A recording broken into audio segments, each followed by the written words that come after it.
everyone, welcome back to Old World Legends, where we focus on growing the community. I'm your host, Mike, and with me as always is Evan. So obviously everything has to get streamlined, right, Mike? I'm trying to trigger Mike here.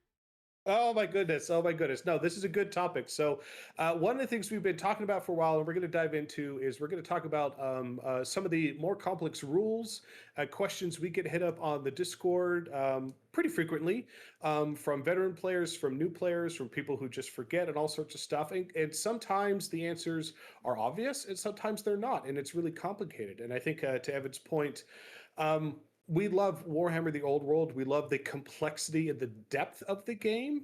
But one of the things that comes with that, some baggage, if you will, that comes with that, is it is a older rule set, and it definitely has areas that have been streamlined and areas that haven't, and certainly have room for improvement. I think everyone universally agrees the rule book could be organized better, right? I don't think anyone's arguing that. But there's a difference that Evan and I get into all the time, and just to clarify that out of the gate here, there's a difference between simplification, dumbing things down, and streamlining. Those are two different topics. And often we kind of just, use the words interchangeably when really they mean two different things. And I just want to get out of the gate here that Evan and I are really saying the same thing. We might, even if we switch between those different words. So what we're saying is, hey, there are already examples of streamlining in the game right now. For an Yeah. example, when we roll our attack dice for a unit, you roll all the dice at once, and then you roll all your armor saves at once, so forth and so on, right? Technically, you roll them they're resolved one at a time. But for streamlining it to make the game go faster, that's an example of the way they streamline it. But there's a difference between saying versus a simplification. You see a lot of that is what happened in 40K and AOS. For those of you who aren't familiar with 40K or didn't play it in a long time, 40K used to be all based off the exact same core rule set as Warhammer Fantasy back in the day. They were at one point in time almost identical rule sets, and over the editions, they have making a choice to make 40K more accessible to the mass market. That was kind of their strategy for the game, and so they simplified a lot of things in 40K. And what ends up happening is you lose a lot of the nuance, you lose a lot of the depth. As an example, army roster construction is a great example. In Warhammer: The Old World, you could still choose the number of models you put in your unit, right? You could say, I have points, I have this many points, I can only afford crap, I wanted 30 in this unit, but I need that magic item on my character, so I need to take out 30 points, so I'm going to remove 3 models, right? You could still do that, have that depth, that crunch in Old World versus 40K. They're like, nope, this is the unit, and you could take it either in a 3 people or 6 people, and that's Well, the unit size, and and these are then the it's all points. based off of how many guys come in a box from the Games Workshop box. Correct. Which means if So you that's an like break a example of model or lose a guy, you can't bring that unit anymore. So that was simplification. And I'm not saying it's right or it's wrong. I'm saying that is a method they went for with that game system for the audience that they were trying to appeal to, versus in Old World, we still have all that crunch. We love that crunch. I could upgrade to a standard or a musician or a champion, or I'm not, or I could get my champion a magic item. You can't do that in 40K anymore. You can still normal. So we don't want to lose that. We love that. That is a big part of the heart and soul of this game. So don't confuse, we're talking about these rules are confusing. There's a reason why everyone gets confused on these. And even when we come to our conclusions, you might not agree with us, and that's okay. That's okay. This is really, at the end of the day, your local community, your players and your local TO, how are they ruling it? How are they interpreting it? Because there is no perfect system. So we definitely see room for improvement in addition to, but that doesn't mean we want to simplify it. So that was a pretty big preamble. Yeah. So just to go into it, we're gonna have some examples here of things that maybe players don't get wrong all the time, but are certainly discussion topics where you may just find yourself going, wait a second, I never considered how the hell this works in the game. And then you either try to look it up to no avail because it's not in the core rulebook. It might be in 75 FAQs that have been updated constantly. Or it's these multiple conflicting rules that overlap, or things that are supposed to like kind of be implied, but you have to understand those implications in different areas of the book. So if you're working about how do multiple wounds do damage in a challenge, you might need to look at the multiple wounds rule. That's logical. You might also need to look at the challenges rule or the characters rule, or how a fast rolling works, for example, or rolling one attack at a time, because Mike, you already alluded to that. So these are just a couple things from the kind of the core rulebook section. And hey, if you've got more of these kind of conundrums, you can either post in our Discord about it. We've got very long discussion topics where people disagree or share their own insights about what they think makes sense on some of these sections. Or if you have other examples, you can just post them in the comments and we can cover in the next video. Yeah. So Or if you, again, like, share, subscribe, but more importantly, if you sign up to be a Patreon member, you can submit questions and we for sure will promise we will answer them as if you are a Patreon member. But let's dive in. okay, so some of these may sound way simpler than the others, but again, I'm just trying to come through some of the ones that do seem to come up every once in a while, where I see either on Reddit or in Discord people posting, whether they're new people especially, that they're confused. First one is, what the heck happens if a character is riding a chariot? How many wounds do they get? Now, before you judge these people for not understanding this, the rule books and the army books you have are they diverge in terms of what this looks like. So if you have a dragon or a monster, it says +6 wounds. So it's very clear that it adds more wounds to your stat profile. Chariots do not say that. If you have a lion chariot and you put a high elf character on a lion chariot, it doesn't say +4 wounds. It just says the chariot has 4 wounds. And if the wizard started with 2 and the chariot has 4, is it super obvious that you're supposed to add these together? I don't, obviously not. I mean, I think a lot of people do ask these questions. No. One of the things you did bring up, Mike, is that 40K did streamline things. In particular, the core rule book, in terms of what the rules say in like the main book of 10th edition, was like 10 pages or 20 pages for like how the rules worked. Because in some ways, I think one of the reasons they do that is because people don't read the core rule book. They want to read their army book. They want to have these fun little rules next to their unit that says, I do this crazy nonsense on a roll of a 6. They don't like. Well, let's be honest. Reading the core rules. People don't like to read anyway. Yeah, but they're going to That's a spend the majority challenge of their we have to time do. staring at the rule book of their own army, being like, "Ooh, can I do this thing?"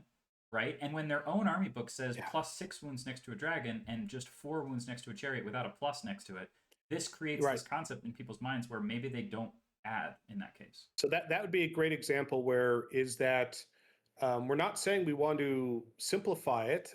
What we're saying is, hey, it's confusing that there's a separate rule entry. By the way, the answer is you add the chariot's wounds to the character profile.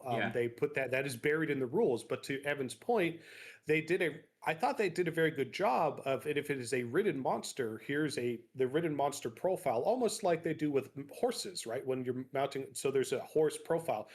So I think this is an opportunity where I don't know if they were trying to save paper or space, or they just thought it was unnecessary. I think that was a mistake. Going forward, it would be much better just if something can be taken by itself or as a character mount, they just have a separate profile entry for if a character mount, because then they could have just put the chariot profile and then said plus whatever. To match the same format as the ridden monsters. I think that would have made that a lot clearer to people reading the book. Okay. And then another one that comes up with this is, okay, I'm on a chariot. What happens if I get hit by a killing blow attack or a monster slayer attack? Because my character who's riding the chariot is an infantry model, so surely he's vulnerable to that, right?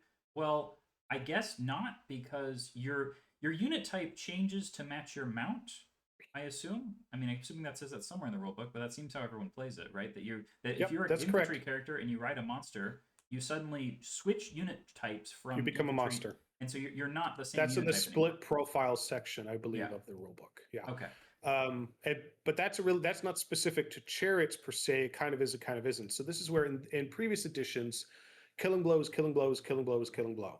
You roll that 6, boom, it's dead. That's how it always was. I mean, you get a ward save, but that's how it always was in previous editions. In this edition, we actually have killing blow. We have monster killing blow, monster slayer, and then we also have cleaving blow. So they're actually all mean different things. And we also have the concept of the unit types, cool. And then you have a chariot, which is not a war machine, but it sure sounds like a war machine to me. Evan and I talked about this in some of the other videos where, quite frankly, I think they could do a better job of labeling their unit types that would help with this. It's the same thing like, even the categories. It's the monster category, and within the monster category, there's subcategories of monsters and the behemoths. It's like, really? You had to use the same word? That's just so confusing.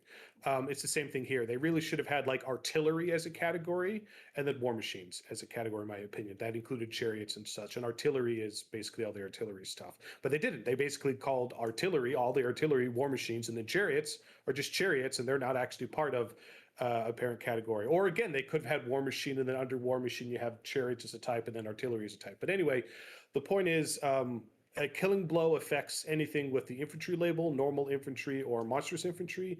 Monster killing blow affects anything that's a monster, as in a monster or a behemoth. category, and that means chariots. Things like chariots are left out, which means neither of those abilities actually work on chariots at all, Yeah. because you inherit the chariot profile. And cleaving blow is separate. Again, that's a lesser version of normal killing blow, is what cleaving blow does. In terms of it removes your ability to take armor saves, but it doesn't outright kill your wound profile like killing blow, which is better. So that is a great example of, in this edition, there are too many versions of inference by lack of information, right? In terms of at no point during killing blow or monsters killing blow in the special rule does it say this doesn't work on chariots. Right. It doesn't actually say that. This is what it does work on. Therefore, if it doesn't say it works on a chariot, then it doesn't. And some of those are clearly intentional, and I think sometimes that comes up. It's intentional. So when you read the rules, you're like, ah, I'm a genius. If I put my Vampire Lord on a Coven Throne, he now can't be Monster Slave because he's just riding a chariot, so he's kind of invulnerable to those types of attacks. Great. As soon as I play Bretonia, they'll be laughing because they won't be able to use their special heroic killing blow attacks. Cool.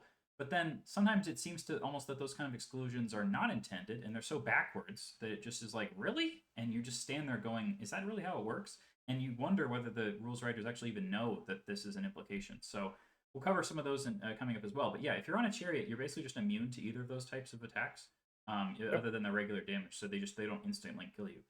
So the next one, Which, to be clear, I like that you are immune to that as a chariot. It gives you a reason to be on a chariot. But reading the rules could have been clearer.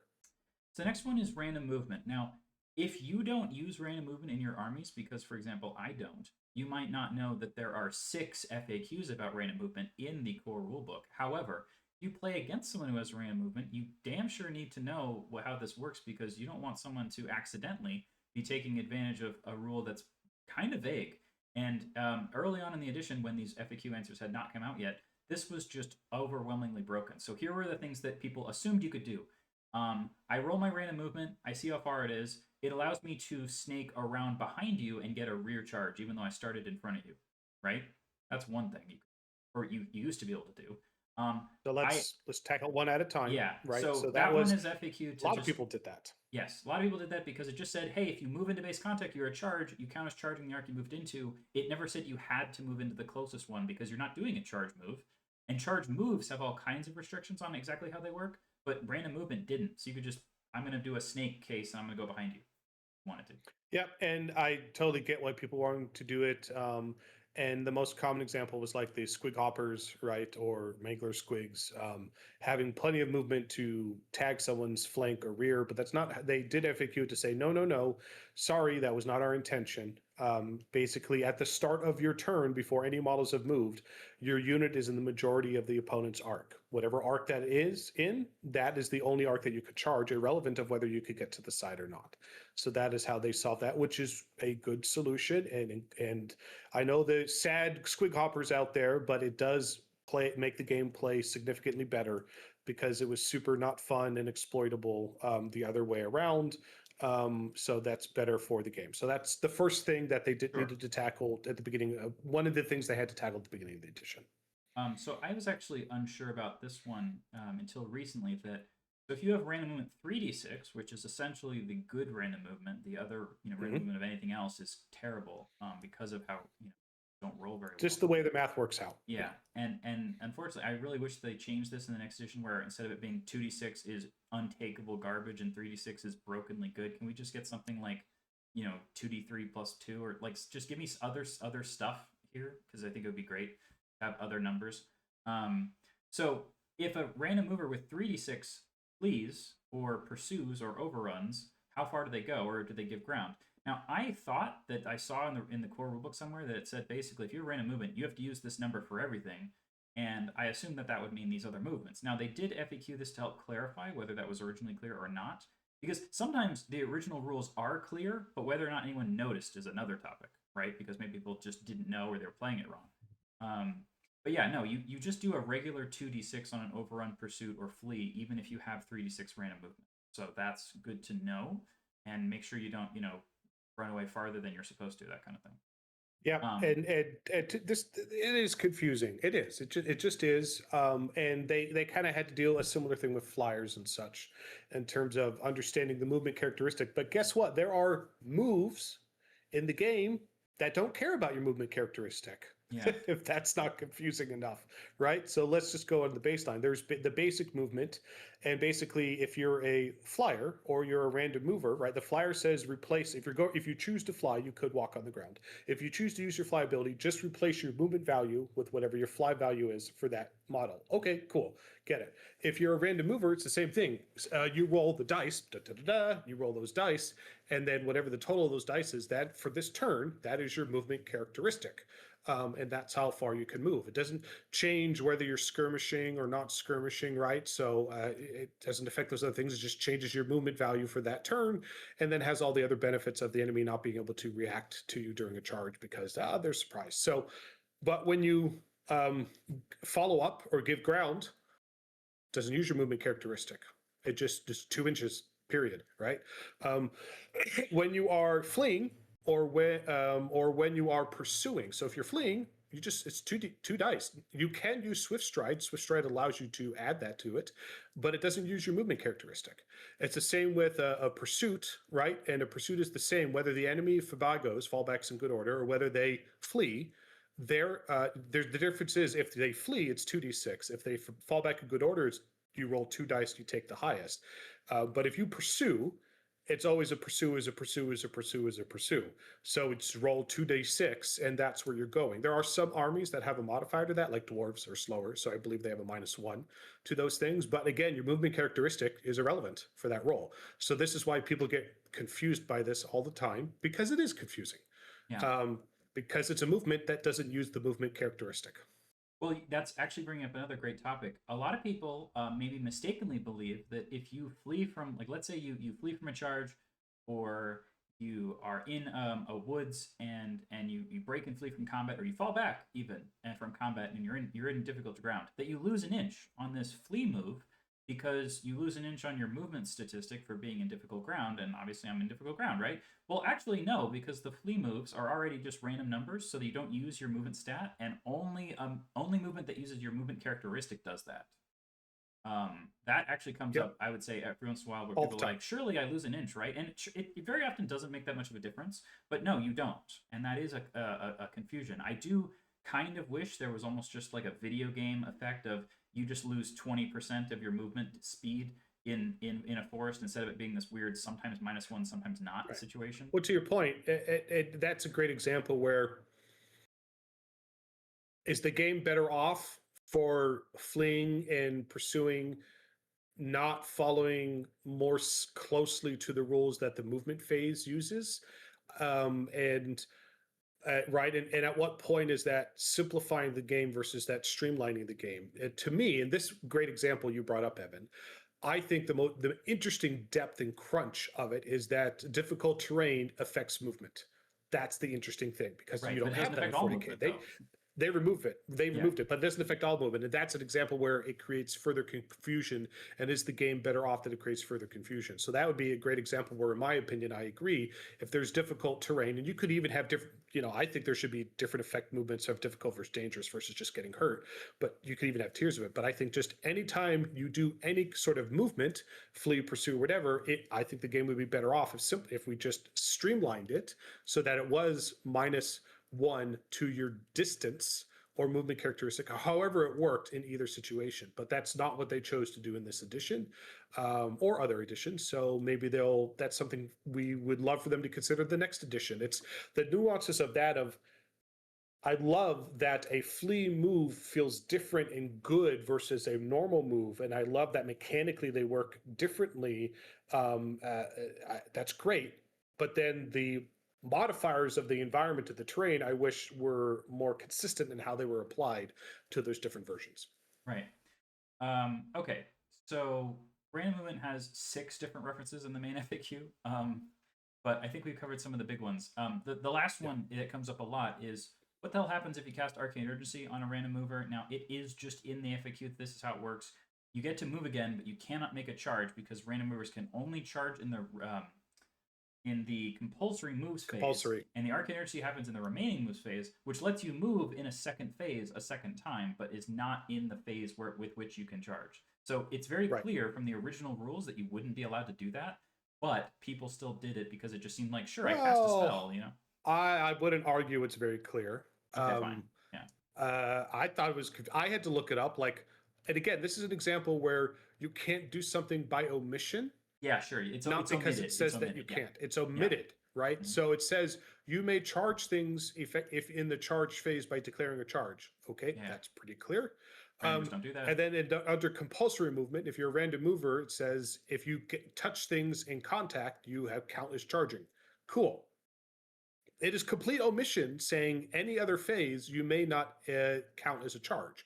You have to infer before they put in the FAQ. Oh, it's now in the subcategories of the movement phase. It's declare charges, resolve charges, compulsory, then remaining moves, and you have to infer because you can't cast movement spells until you get to the remaining move subcategory subphase of the movement phase that you couldn't charge. I don't think that was clear. I think that was as clear as mud by omission. So that's a good FAQ.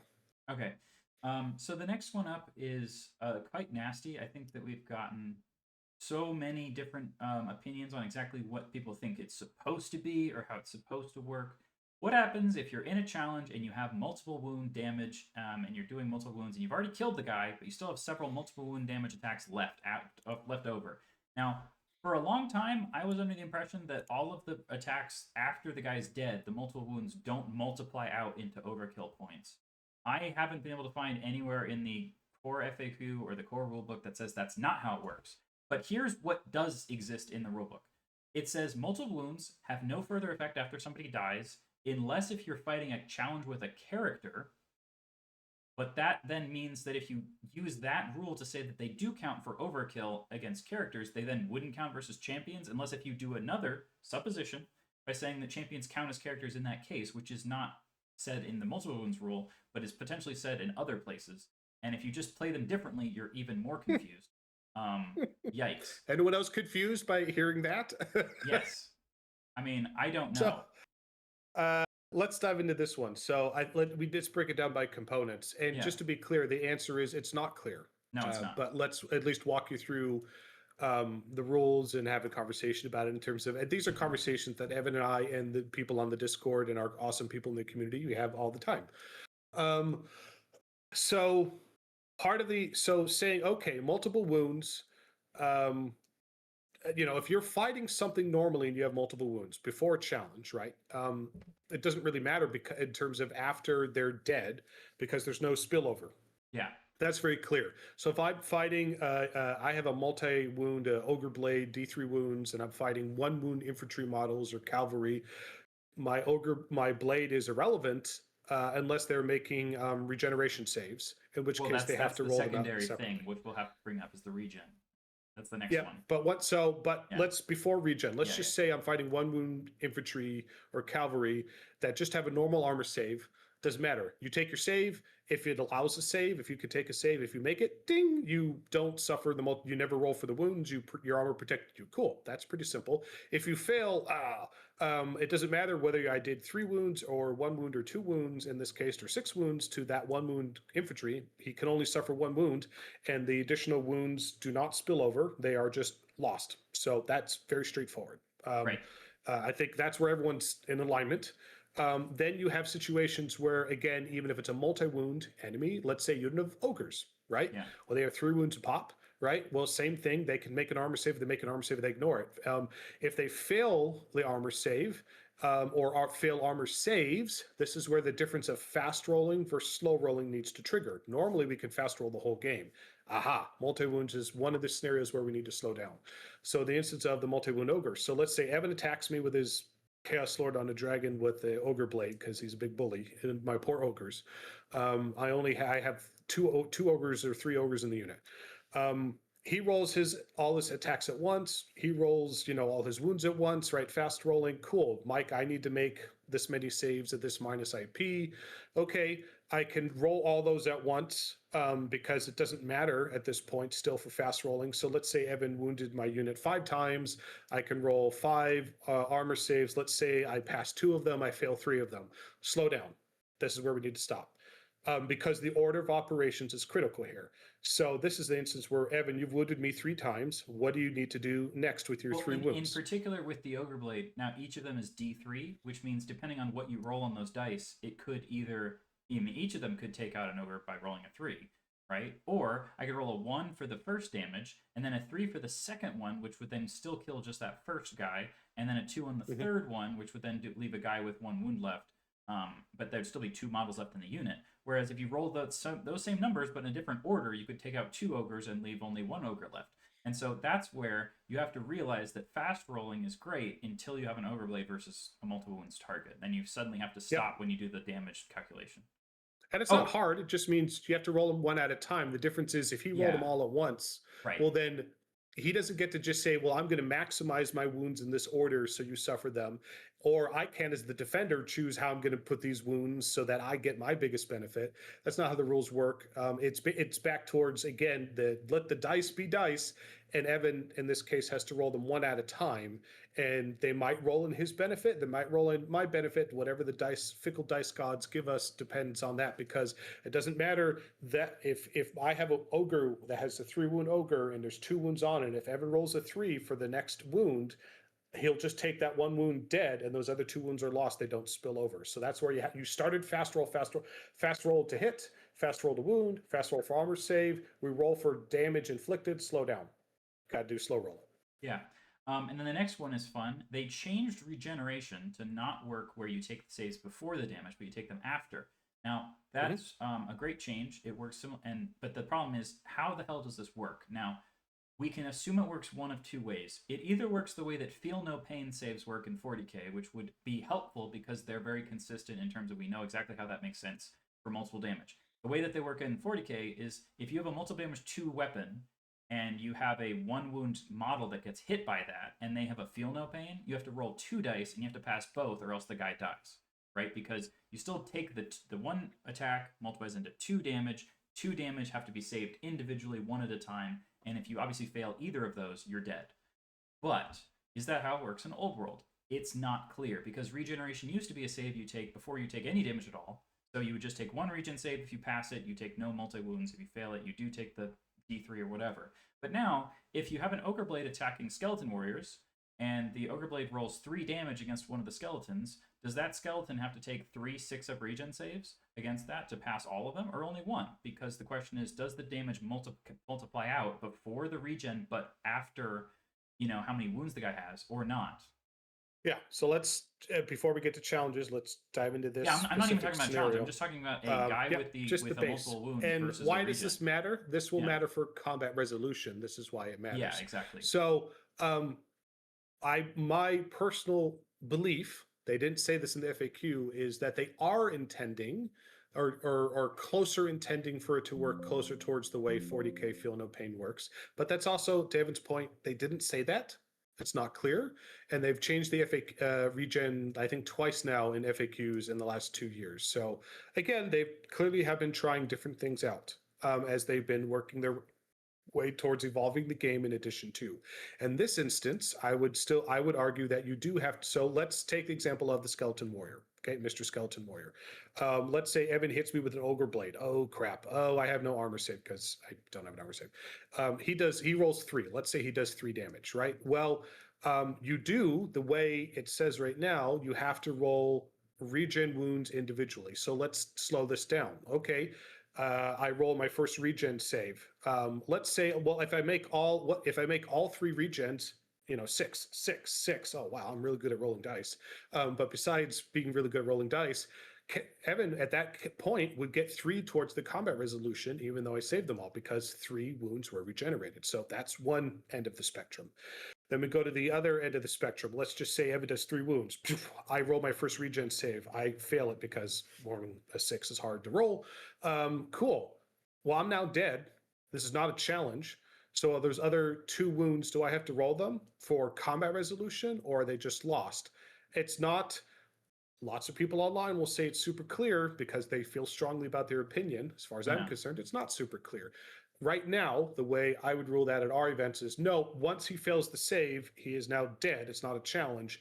No more regenerations need to happen, and those are effectively lost for combat resolution. So effectively, actually, the best scenario for Evan in this case would be for this result is he did 3 wounds to my skeleton. I regen the first one 6. I regen the second one 6, and I fail the third one. that would actually be the best version for Evan because it give him 3 combat resolution for actually only inflicting 1 damage to that skeleton. It's funny warrior. you say that, Mike, but I am reading this again, and I think it actually doesn't work that way either. Here's what it says.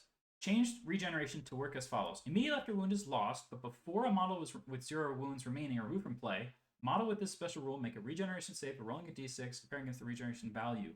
If the regen save equals or exceeds the model's regen value, the wound lost is recovered, but still counts for the purpose of calculating the combat result. Rules that affect armor saves don't affect it. So, my question here, how's that any different? well, is the following: if I did a 3 damage weapon to you, right, and you lose a wound from the 3 damage, but then you pass the save, cool, that's 1. But then you lose the same wound because you only have 1 to begin with the second one, and you pass the save. That's 2. Yeah. But then you lose that same wound that you had a 3rd time and fail to save. You have lost 1 wound. But what it's saying is that the wound is recovered and it still counts for combat res. It's like, I still think that this is unclear right here, whether this means that a 1 wound model can give up more than 1 combat res in a turn or not. I don't know if that's true. That is the point of this conversation. Yeah. It's not clear there. I know we're going to get people who will post in the Discord, who will post on the channel that it's clear to them. I don't think it's clear. I think they could have written this better. So that's an example where it's not super clear and it's debatable either way. Even though they have improved the FAQ, it still creates confusion. And this is just a writing exercise. Another sentence or a reworded sentence could clear this up easily. So, all right. So we've gone through the example of normal units. We've gone the example through multi-wound units. We've gone the example of regeneration. Now we have, what's the next example? Okay, so the next thing is not going to be multiple wounds anymore, but I was just going to bring up that what it implies, though. What about challenges? Well, yeah, so the challenge one is the overkill with regen in a challenge. I'll do that in a sec, because if you're fighting the Skeleton Warrior champion with your Chaos Lord Ogreblade guy, and he does kill him, and then you have multiple wounds that do count towards overkill, but then he tries to regen some of those, can you get even more than +6 points because you've done the 1 wound he has? You've got the 5 max overkill from your multiple wound attacks that all go through, right? And then he starts trying to regen some of those. Can you then get all of those regen points too and get like 10 combat res? And the question I would have is, if that's how it works, which maybe that is how it works, surely then anyone who has multiple wounds, 2 even, you don't want to take regen saves against those attacks in close combat. You just, screw it, I'm just not going to do that. And you can choose not to, by the way. You can choose, that is clear in the rules, you can choose not to take the save. But then, because it's for skeletons, you might just crumble more guys than you would have lost anyway, because it's almost like letting the attacks overflow onto other models. Yeah, it's an interesting conundrum, and again, that's where it's not super clear in that rules for that. That's even before. Yeah, it's difficult. So that's an example where we don't think it's super clear. Like the other ones, like, nope, we have clear how we understand and read the rules of play at our events. This one's not super clear, and which is why it comes up all the bloody time. You know what's another super fun with multi-wounds is what happens if you have 2 different ways to get multiple wounds. Do they stack or not? And how do they stack? Do they multiply or add or what? Because there's 2 ways to do it in the game. The first way is if you have the Warrior Priest of Ulrich, and he's basically joined to any unit that has a character who has a multiple wounds weapon, because he can use a prayer to give the unit multiple wounds too.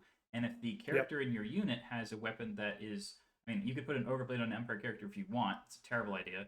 But let's just say you did. But let's just say you did. Yeah. You have Grandmaster with the Ogreblade in that same unit. So the unit gets multiple wounds 2 from the prayer, and then the Grandmaster starts with D3 anyway. Does the damage turn into D3 times 2? Because multiple wounds rule says it multiplies the damage. And everything in the core rules, it says it stacks. I don't think it's multiple 2 times D3. The other thing it could be is 2 plus D3, but that actually gives you an extra wound you wouldn't have had, because you start with 1 wound, and the Ogreblade multiplies that into D3, and the other one multiplies it into 2. If you do D3 plus 2, you actually get like an extra wound in the bargain that you wouldn't have started with. So there's 2. Let's just break it down by the components of the multiple interactions. Right. The first, well, we need to go back to the challenges too. But the first one is, can multiple wounds stack? And the rule book, unfortunately, the way it was written this edition was the way they phrased it is, unless we say otherwise, things will stack. That's what they said in the core rulebook. And then they spent the last 2 years in FAQs undoing a lot of that. Because, oops, we didn't think this through. There were too many edge cases where this became a problem. So I really hope the next edition they don't do that. It should say it doesn't stack unless we say it does, is how, in my opinion, they should have written it. But either way, so by default, raw rules as written, it says they would stack. Now the question, so it's not, so let's assume it does stack. Then the question is, how does it stack? Right. And to your point, because it says multiply the wounds rather than it counts as multiple wounds. And this is a great example of writing things better. The English language is very complicated. It is. And there are very critical nuances from very subtle differences. If they had just written the number of wounds becomes this, one wound becomes 3 wounds, right? Or the number of wounds becomes equal to the dot, whatever your multiple wounds is. That's a different statement than saying multiply the wounds by X. Now that we're stacking, that's the problem. That being said, I do not believe that they are intending for multiplication with these. Can we think of other examples in the game where there are multiplying stacked rules? That multiply? No, never. Right. The so problem is that's that if you what's going don't through do my that, head. you don't get a clear way to do. Because again, if you have multiple wounds too, it's maybe it's not I super don't think clear. it's a clear answer at all. It's not clear in the 2 and D3 answer exactly what I'm talking about. Let's say you had a multiple wounds 2 weapon. You've got the a weapon that's 2 damage, and you get that prayer cast on you. You go from, instead of 1 damage to 2, you go from 2 to 4, because each of those abilities individually would give you 1 damage more than normal. But if you add 2 plus 2, you actually have 4, which is actually you had a miracle 4th wound. But again, you're also from the individuals. That's the way that interpretation of the rules is, again, with multiplication, because the way it's written, it's saying I do 2 from this and I do 2 from that, versus I do 1 normally and I do 1 additional, right? Yeah, because they didn't. It wasn't super clear how they wrote it, because let's call a spade. Very likely, when they wrote that rule or reviewed that rule from previous editions and kept it in this edition, they did not think of this scenario where there were multiples of these stacking together. There was an oversight. It was clearly an oversight. I would not rule it that way at our events. I would say you get +1 from one source in that case, and +1 from another source. You would get +2. It'd be 2 plus therefore, 2 you would is get 3. Right. It would be 2 plus it would be plus additional from whatever sources plus whatever the base of the weapon is, and almost all weapons are 1 by base. There are some exceptions to that. So that would be the way I would interpret that, is what's the base damage of the weapon, 1 by default unless it specifies otherwise, and then an additional wound modifier for whatever the sources are, not a multiplication. Other communities, other TOs might rule it differently. But it's not super clear. That would be the logic on how I would break it down and rule that. Okay, and just for people who are wondering, the only other thing I know of that lets you do this is if you have a demon slayer in the dwarf book who has the rune of smiting. So he has the D6 damage axe, and you give that guy who already has a D3 multiple wounds damage versus monsters or behemoths. So they already have that as like a baked in rule, and if you had the rune of smiting as well, you'd have D3 plus D6 minus 1 is how it would add up, which is weird, but that's how it would work. Because every additional source you have to subtract 1 from it, otherwise you get a free extra wound out of nowhere. Yep. Okay. Yeah, it's a good conversation topic. Yep. Yeah. Well, you know what else is a really frustrating conversation, or at least it was for about a year, is what the hell happens if I have a low linear obstacle that I'm guarding, or I have cast Earthen Ramparts on my unit? Well, before that, we didn't finish the challenges one on multiple wounds. Oh god. So we should cover that last one before we move on to the next one. So I guess where I'm at with the challenges is if you have a 1 wound champion that you're doing multiple damage against, then apparently, so let's say he has 1 wound and you do a 3 damage stack with the Ogre Blade and you kill him with the 3 damage, do the 2 turn into overkill points from that attack?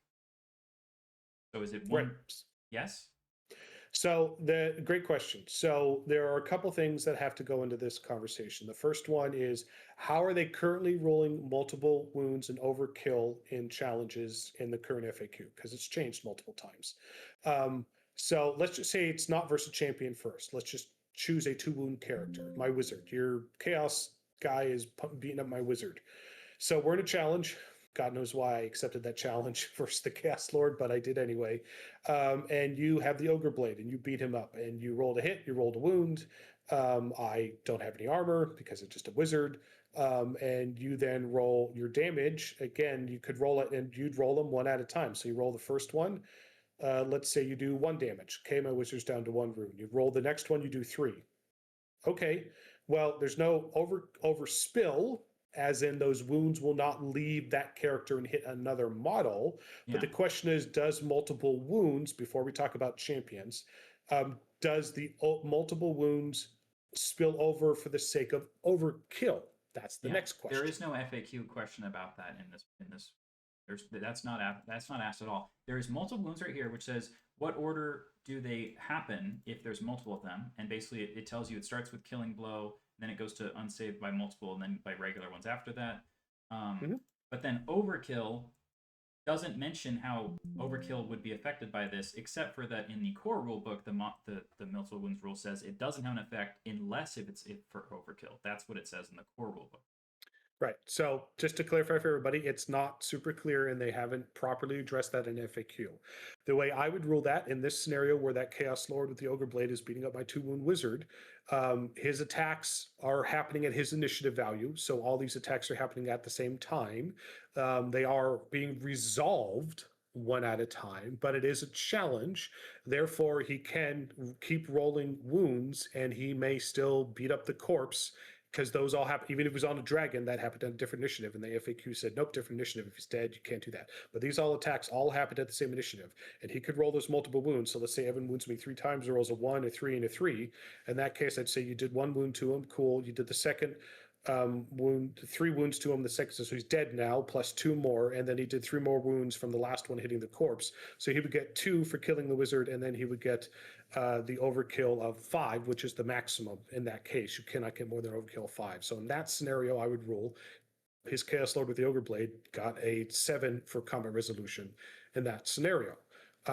It's not super clear, but that is how I would rule that. I'm confused because originally I was a little bit confused by killing blow in challenges. So if you were fighting a ogre champion in a challenge, and you do a single attack that does 1 wound, and you do another attack that does a killing blow hit, and it takes out all the other 2, but you have multiple killing blow hits after that, those other killing blow hits don't do 3 damage each and count as 3 overkill points because the guy started with 3 wounds.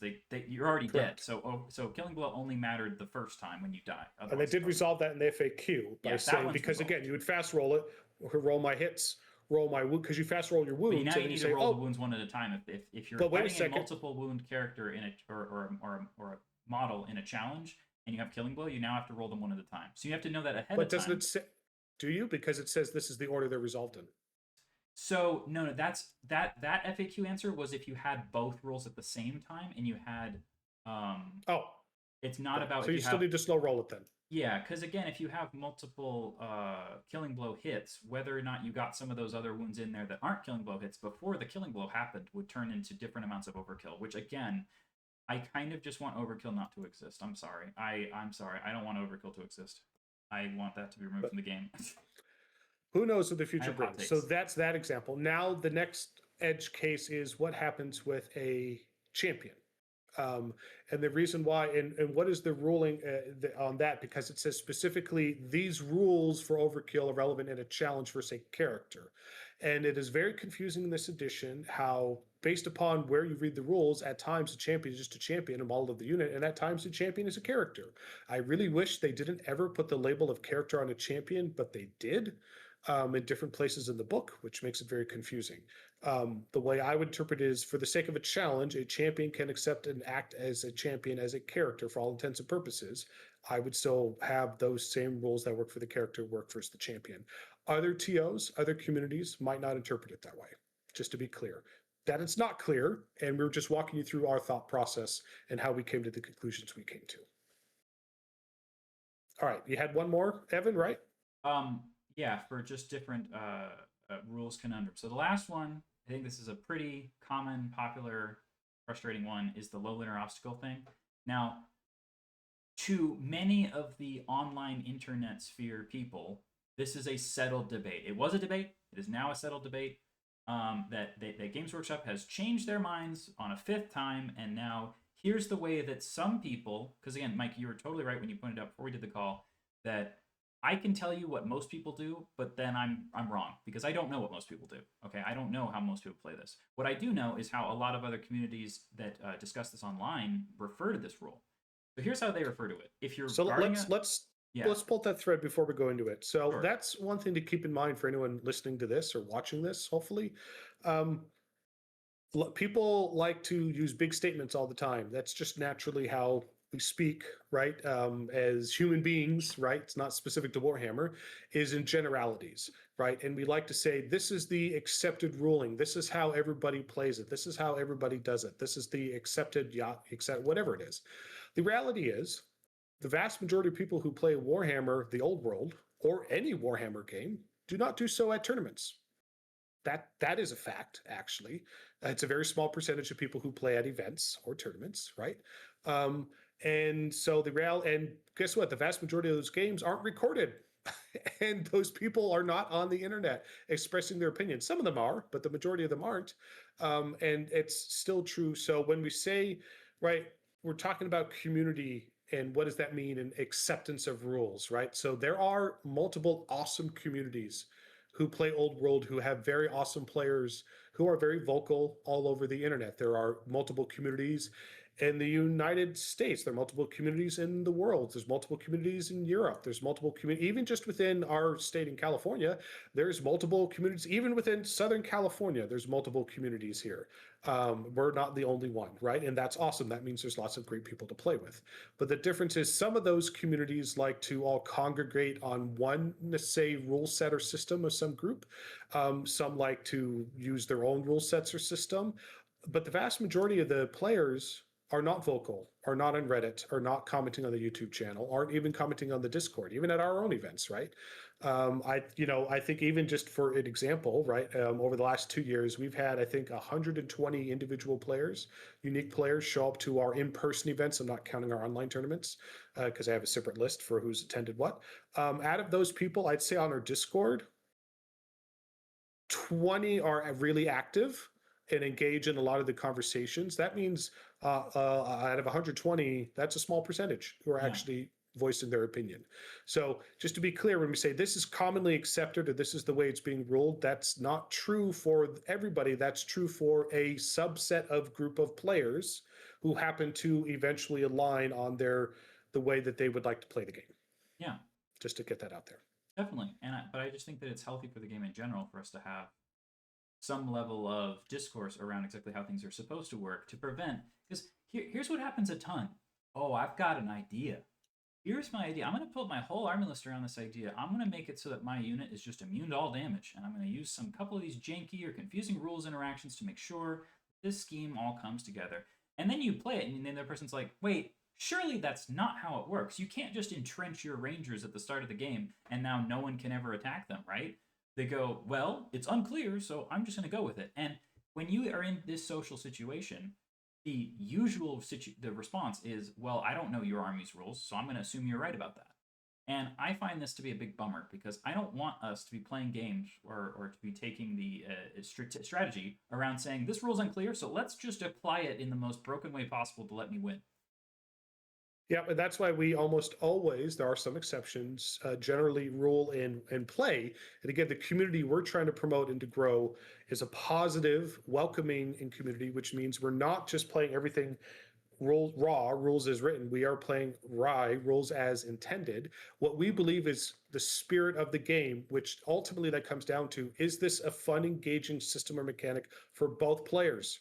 Because it's a social game. It's a two-player game. So you might have found a loophole. It might have been unclear, but we are almost never going to rule in the favor of, hey, this is an unclear loophole. Therefore, one person's going to have an unbeatable army. The other person's going to have a really bad experience. That's not how every community plays that. And I'm not saying they're right. I'm not saying they're wrong. And some people love to play that hyper-competitive way. That's not how we play in our community, just to get that out there. Okay, so let's go into the specific one. So a low linear obstacle is normally a piece of terrain on the table that, which by the way, if you ever go to Europe, they're frickin' everywhere. There's way more low linear obstacles all over the countryside than there are forests or hills. They're just little beautiful rock walls that go on for miles. So these would be a very critical component of any kind of open field battle. But you can defend them by moving your front rank into base contact with an obstacle. But this creates a problem. The models now, if they charge in there against you, well, there's a thing in the way. So do they land on top of the wall and just kind of straddle on top of the wall? No, there's an FAQ answer that says you don't do that. In fact, some people were in certain communities were saying, yeah, as long as I roll a charge high enough, I can just land on top of the wall and then the wall doesn't count. That's goofy because it just means everything just doesn't make sense. Then the second one was, okay, if I charge and I make contact with the wall instead of you, well, are we even in combat? Because the combat rules say I got to be in base contact. Now, it does say in the charging with low layer obstacles in the core rulebook that you charge into the base contact of the wall, not into the unit. So you just move up to the wall, then you're touching the wall. Cool. But the problem comes is what happens next. Now, the main FAQ does clarify you can't make stomp attacks or impact hits across these low layer obstacles because, in fact, no, there is no because. It doesn't say because. It doesn't, because if it said because, it would have to say the following: because you're not in base contact. That's what it would have to say if they gave you a reason, but they didn't give you a reason. Instead, they just said, no, you can't make those types of attacks. This leads some folks to interpret that to mean, well, the reason is because you're not in base contact, which means all kinds of manner of things. Either I only get to make one supporting attack, I don't get to make multiple attacks, right? Any rules that say models in base contact have this thing happen to them, like a tree whack, or assailant spells that say everyone in base contact with you does this, or timber, for example. Timber is like base contact does this. Some people would assume, well, we're not in base contact, so I could just literally do whatever the hell I want. And so all of those things don't happen because we're not in base contact. This becomes increasingly weird when you're not even just using a niche terrain piece that most people just try to avoid bringing onto the table at all, but you're using a very common spell lore, elementalism, with a very common spell, Earthen Ramparts, that just gives your unit this. And the problem with this then becomes, okay, you count as defending a low linear obstacle, and then you circle back to, great, normally you can only defend low linear obstacles with your front arc. So if you have cast Earthen Ramparts, do you just have defended low linear obstacle on all sides, or only on the front? That's unclear. And then you circle back to, again, that's not just for this army, it's also for entrenching dwarves, because dwarves do this with several of their units in the with their sappers, and if they just the expeditionary force. Yeah, and now I start the game with this constantly active, and it stays active as long as I don't move. Which, hey, guess what? I'm a dwarf. I'm not going to move. So now I have this. I count as defending low layer obstacle thing happening, and now it becomes very critical to this entire army's playstyle, or any army that takes elementals as a playstyle, as to what the hell this means. And I just throw my hands in my face and go, why did they do this? Yeah, I think honestly the most disappointing thing is that this has been an ongoing sore point and a discussion point for well over a year at this point. Yeah. And GW's had multiple opportunities with FAQ updates to address this, and I just wish they have. I think they've been pretty good on a lot of the FAQs, addressing some of the most critical things. But for some reason, this feels like the Supreme Court deciding to decline making a ruling on something. It's like, come on, guys. Well, then could you please just make a decision lower here? Circuit courts, where then they just don't know what they're doing because where it's chaos. Yeah. So I really wish GW would just be more clear on and tackle some of these. Again, they've tackled a lot of them, and I really appreciate. We've gotten more FAQs and rule updates in the last 2 years of Old Worlds than we have in a much longer time period of Fantasy of the past. And again, it's also, they're a much smaller team. Now we know that we believe their team size has increased, larger than the 2 people that was originally J2Y and the other 1 or 2 contributors to when the rule system came out. But it's still a small team. It is, seriously, even with a few more people. So, but they're certainly not the size of the 40K team that can have somebody totally dedicated to rule balance. They're not, and they're surely very, very busy working on more arcane journals in addition too. But I say this all the time to people, and Evan, I was saying it earlier, Warhammer, for all intents and purposes, is a physical game that we play in person, but it's supported Games Workshop model of continually releasing books, continually releasing new units, continually releasing content updates. They're a live ops game. It's a live ops service is what GW is providing. It was maybe the original one before video games ever started doing this. GW's been doing this for over 30 years, and that's a big part of it. And so part of maintaining that community is not just releasing new things, but also addressing rules and balances and I just wish there was a little more effort in addressing some of these FAQs. I'm not going to say it's simple. I'm not going to say they haven't put their foot in their mouth.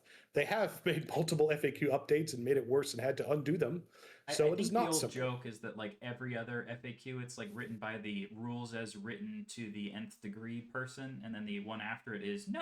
Actually, I think that we had some mistakes. Let's clear things up. Let's explain it. And it's like so every other FAQ you roll, you flip the coin, you see what happens. Whether it's the It's not been consistent. yeah. But I So appreciate what they have been doing. It is certainly much better than it's ever been.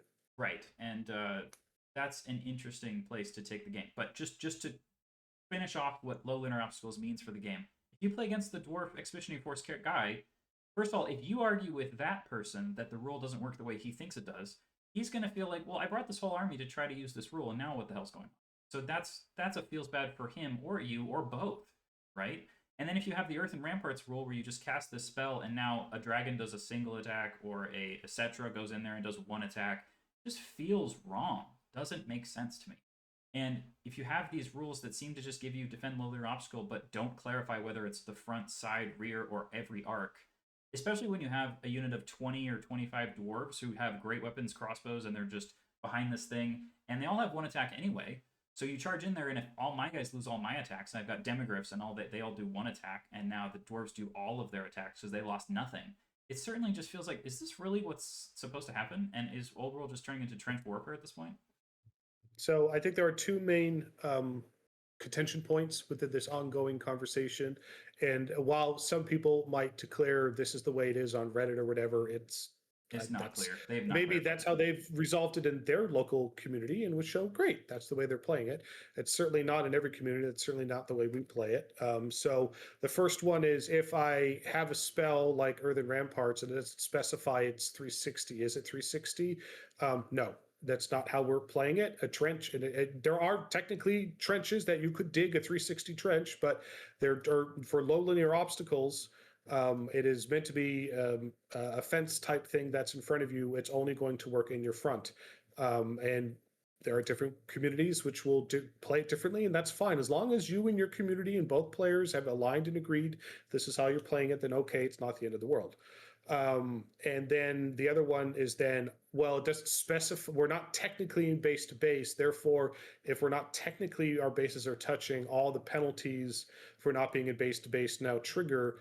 Again, I got to be honest, that doesn't feel like people are playing that raw when people are interpreting that way to me. It feels like they're trying to take advantage of a rule system for their army that would benefit from that, saying that my character with multiple attacks or my demigryph only gets one supporting attack because we're not in base to base. I'm sorry, that's not how we're going to play it. Maybe other communities want to play it that way, but that is way too powerful. I don't believe that was ever their intention.